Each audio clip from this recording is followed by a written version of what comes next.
Nós vamos à mensagem da palavra de Deus. E como estamos envolvendo todos os cultos de domingo pela manhã com a base, utilizando como base o Catecismo de Heidelberg, uma das peças mais próximas do início da Reforma Protestante e comparada à Confissão de Fé de Westminster, ela é um dos instrumentos de compreensão bíblica maravilhosos. Os teólogos do passado gostavam de usar o latim. O latim é a língua da igreja. E, portanto, todos os catecismos e confissões, como é o caso do Catecismo de Heidelberg, nós chamamos que ela representa a norma normata. Como podemos caminhar na compreensão da norma normans. Norma normans é a palavra de Deus. A norma normata são os documentos, as confissões, os artigos de fé que mostram o que cremos. E veja que acabamos de louvar ao Senhor, dizendo que Ele é o poderoso que acalma as tempestades da nossa vida, sem esquecer que Ele é Senhor de toda a criação. Mas a frase do hino que fica na nossa mente é Jesus dizendo a cada um de nós: sossegai. Os nossos tempos atuais continuam sendo de contínuo ataque ao cristianismo. Não pense em sombra e água fresca desde o momento que Cristo te salvou. Realmente somos peregrinos e forasteiros e o nosso destino é a eternidade e aqui trabalhamos para o reino e esse trabalho pode ser bem simulado a uma guerra. Guerra espiritual, guerra contra as hostes malignas, guerra contra um mundo pecaminoso, guerra até contra o nosso coração. Mas aí é que está, o sossegai de Cristo vem sobre uma doutrina preciosa. E nós não estamos, queridos, os pregadores aqui do catecismo, nós não estamos indo numa sequência. Tanto é que eu vou, e se você é um ávido estudioso desses catecismos, eu vou pular lá para a pergunta 59 até a 61. E o tema é justificação pela fé. Eu quero ler, eu preciso ler 3 textos. Eu vou pedir para os nossos queridos jovens incríveis lá da nossa transmissão e da projeção, que coloque para nós vermos o primeiro texto. Você pode abrir sua Bíblia e nós vamos ler juntos. Romanos 5:1.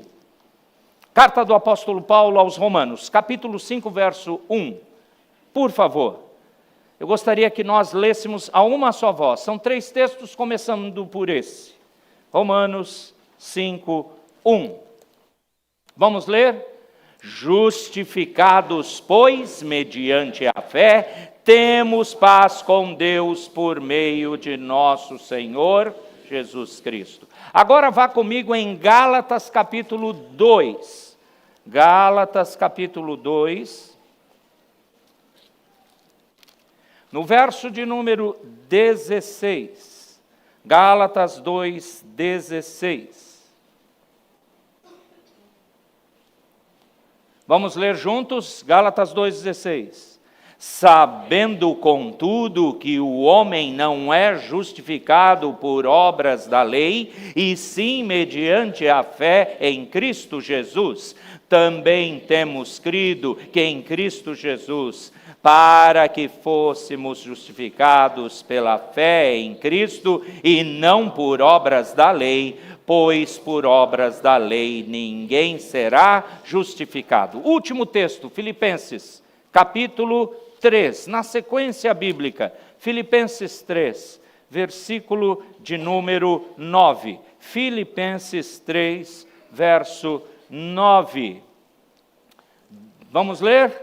E ser achado nele, não tendo justiça própria que procede de lei, senão a que é mediante a fé em Cristo, a justiça que procede de Deus, baseada na fé. Essa é a base bíblica. Qual é a doutrina que continua sendo severamente atacada também nos nossos dias? Essa. Justificação pela fé. Amados, o nosso tema é firmes na justificação pela fé. A nossa defesa contra as seduções do mundo moderno está baseado na nossa justificação. Amados, em meio a um tempo de confusão doutrinária e espiritual dos nossos dias, nós somos chamados a permanecermos firmes na verdade eterna. Somos justificados somente pela fé em Cristo e não por méritos ou sentimentos. Esta fé nos livra do engano e nos dá segurança eterna. Você viu isso em Romanos 5:1, em Gálatas 2:16 e Filipenses 3:9. Claro como água. Ah, pastor, é uma doutrina. Eu sei. Nós somos crentes presbiterianos, ligados a uma igreja reformada, calvinista, etc. Mas não atrai falar de doutrina. Não. Muitas vezes nós, não sei se de propósito ou sem querer, nós reduzimos o estudo da doutrina para um discipulado ou classe de catecúmenos, novos membros, ou deixamos para os acadêmicos dos cursos teológicos, e parece que isso não pode ser tratado na igreja do século 21. E é a falta de profundidade doutrinária que faz os crentes serem alvos dessas mesmas benditas seduções do mundo moderno. Então, justificação pela fé não é apenas uma doutrina que você deve tirar a poeira. Ah, existe. Ou para que crucifiquemos os seminaristas no momento dos exames. Como quase aconteceu isso sexta-feira com nosso irmão Everson. Bom, eu fui um deles. Perguntei coisas que talvez você vai dizer, existe isso? Tipo, supralapsarianismo e infralapsarianismo. São doutrinas. Eu sei que os nomes teológicos não ajudam muito, mas justificação pela fé, isso é inquestionável. Aquele catecismo que eu já mencionei, que estamos usando como base, exatamente nessas 3 perguntas, de 59 a 61 do Catecismo de Heidelberg. A fé nos une, diz esse catecismo. A fé nos une a Cristo e sua justiça. A fé é o meio pelo qual recebemos a justificação e a comunhão com Cristo. Deus nos justifica por graça, apesar da nossa culpa, imputando-nos a justiça perfeita de quem? Do Senhor Jesus. A justificação, então, é um ato gracioso de Deus, onde Ele atribui a justiça de Cristo a quem? Ao crente que Ele salva, ao crente que Ele redime. A fé é apenas um instrumento, não o mérito da nossa justificação. A fé não é uma obra meritória, é um dom de Deus usado apenas como instrumento para receber a salvação. Você quer comparar? Eu sou um presbiteriano e eu sei que o catecismo de Heidelberg não é um catecismo mais popular da Reforma Protestante. Nós temos a nossa confissão de fé, que é restrita aos presbiterianos. Na história da Reforma Protestante, os presbiterianos escoceses, portanto, os do continente, é que ficaram com a confissão de fé. E os demais reformados ficaram, digamos assim, com o catecismo de Heidelberg. Então, fazer uma comparação para nós é muito óbvia. Sabe o que é interessante? Tanto Heidelberg como a confissão de fé de Westminster concordam que a fé é o instrumento, não a causa meritória da justificação. Ambos ensinam que Deus imputa a justiça de Cristo ao pecador, não infunde uma justiça própria. E ambos os documentos ressaltam que a justificação é ato da pura graça, sem base em qualquer obra humana. Como você leu em Romanos 5:1, justificados, pois, pela fé, temos paz com Deus. Como você viu Paulo explicar aos Filipenses lá no capítulo 3. Não tem nada de mérito nosso, não é por obras. Mediante esse conhecimento doutrinário da justificação pela fé, quais são os desafios e ataques a essa doutrina no nosso atual tempo? Eu vou lhes falar de 4 deles. O primeiro ataque é o moralismo secular. Deixa eu lhes explicar isso.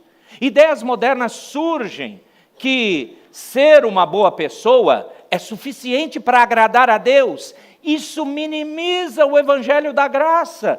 Nós vemos isso nas redes sociais, nas escolas e até em movimentos religiosos inclusivos, que desprezam a cruz de Cristo. Deus é amor, venha como você está e permaneça como você está. Não, 1000 vezes não. Isso é um moralismo secular. A justificação pela fé está sendo atacada por isso. Segundo ataque, e é uma palavra que talvez alguns não conheçam, mas com certeza os plugados na internet já viram falar. Terapização da fé. Opa, como é que é isso? A terapização é um termo usado para descrever a prática de tratar a fé cristã quase como uma forma de terapia emocional. Isso é atraente nos nossos dias. Ou seja, utilizar a fé primordialmente para buscar conforto psicológico, alívio de traumas e bem-estar emocional, em vez de focar na adoração a Deus, arrependimento de pecados e transformação espiritual, como ensina a Bíblia. Psiquiatras e muitos psicólogos modernos hoje estão falando: você crê em alguma coisa? Você crê em Deus? Você vai na igreja? Sim, isso emocionalmente é muito bom. Ponto. Em muitos círculos, a fé cristã está sendo reduzida a sentimentos de autoaceitação e de autoestima. Por isso que fica ruim ouvir um sermão que fala que você é pecador. Não, isso me traumatiza. Você precisa falar de alguma coisa para me colocar lá em cima. A minha autoestima é importante. Você percebeu? Isso é para destruir, se possível fosse, a justificação pela fé, a obra gloriosa do Cristo sobre o nosso pecado. E aí a justificação é distorcida. Deus passa a ser visto como alguém que valida os nossos sentimentos. Você é uma vítima deles. Não como o justificador que nos declara justos somente em Cristo. Tem um terceiro ataque. Novas formas de legalismo. O legalismo por si já é um problema, um pecado. Mas tem novas formas, amados. Ouçam, por favor. Mesmo na igreja, a gente, todos nós, né? Quando eu falo a gente, é todos nós mesmos. Há uma tentação dentro da igreja de medir a espiritualidade pelas obras. Ativismo social. Sucesso ministerial. E causas políticas que a igreja possa se envolver. Como alerta, o teólogo contemporâneo Michael Horton diz assim: o legalismo moderno é muitas vezes disfarçado de espiritualidade intensa, mas no fundo é a velha mentira de que podemos de algum modo contribuir para a nossa aceitação diante de Deus. Então agendas lotadíssimas, cuidado com isso. E por que você faz o que você faz no reino? Por que eu sou pastor do jeito que eu sou pastor? Eu quero agradar e glorificar a quem? A mim? As pessoas? Ou ao justificador? Porque quando você aprende a doutrina da justificação pela fé, o seu orgulho é esmigalhado. Você se torna um dependente de Deus. Aliás, dependência de Deus é a razão, é a motivação produzida pelo nosso pecado. Nós precisamos dele. E não novas formas de legalismo. E por fim, existe a última ação horrível contra a justificação pela fé. É o relativismo religioso. Ideias como todas as religiões ou todos os caminhos levam a Deus, enfraquecem a verdade exclusiva do Evangelho, amados. Preste bem atenção. Cristãos reformados como nós precisam afirmar que só a justiça de Cristo salva, conforme, por exemplo, Atos 4, verso 12. Projete para nós, por favor, meninos. Me ajude nisso mais uma vez. Dê uma lida. Atos 4, 12. O que o texto diz? E não há... Por quê?